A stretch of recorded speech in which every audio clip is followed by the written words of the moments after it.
জানেন, প্রধানমন্ত্রী শেখ হাসিনা আজ রাষ্ট্রপতির কাছে পদত্যাগপত্র জমা দিয়েছেন এবং আমি তা গ্রহণ করেছি।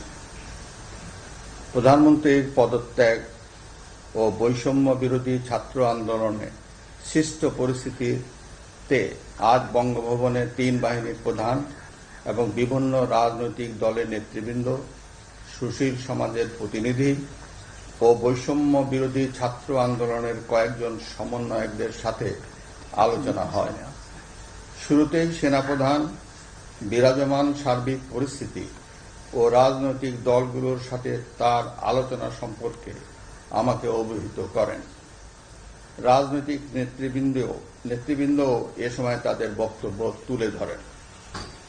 সভায় বৈষম্য বিরোধী ছাত্র আন্দোলনের নিহত শহীদদের স্মরণে শোক প্রস্তাব গৃহীত হয়।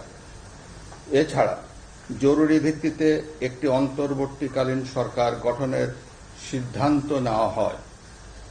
সকল দল ও অংশীজনদের সাথে আলোচনা করে গঠিত অন্তর্বর্তীকালীন সরকার যত দ্রুত সম্ভব নির্বাচনের ব্যবস্থা করবে। বৈষম্য বিরোধী ছাত্র আন্দোলন ও বিভিন্ন মিথ্যা মামলায় আটকসহ সকল বন্দীদের মুক্তি দেওয়া হবে।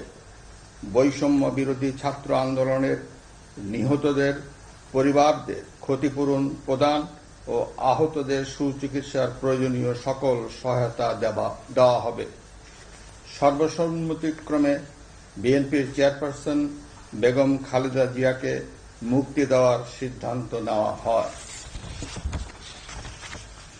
প্রিয় দেশবাসী, আমি দেশের আইন শৃঙ্খলা পরিস্থিতি স্বাভাবিক করতে এবং লুপ্তরাজ ও ধ্বংসাত্মক কর্মকাণ্ড বন্ধ করতে রাজনৈতিক দলগুলোর প্রতি আহ্বান জানাচ্ছি।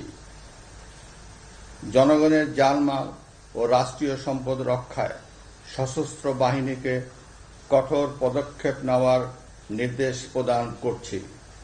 সাম্প্রদায়িক সম্প্রীতি ও সংখ্যালঘুদের নিরাপত্তা নিশ্চিত করতে এবং সরকারি সম্পত্তি রক্ষায় সকলকে এগিয়ে আসার আহ্বান জানাচ্ছি।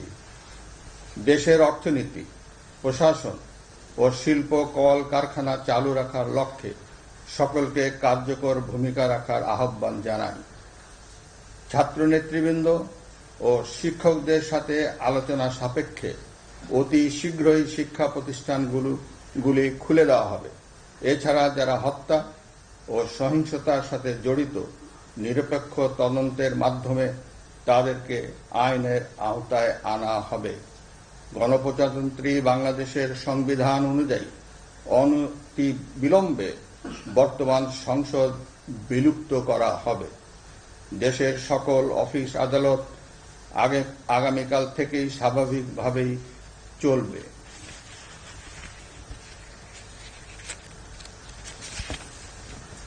প্রিয় দেশবাসী, আসুন আমরা দেশকে বাঁচাতে একযোগে কাজ করি।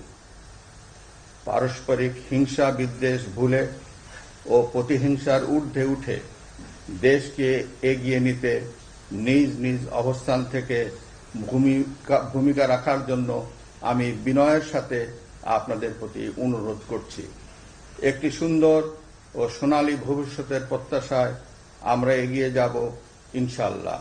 মহান আল্লাহ আমাদের সহায় হন। খোদা হাফেজ। বাংলাদেশ চিরজীবী হোক।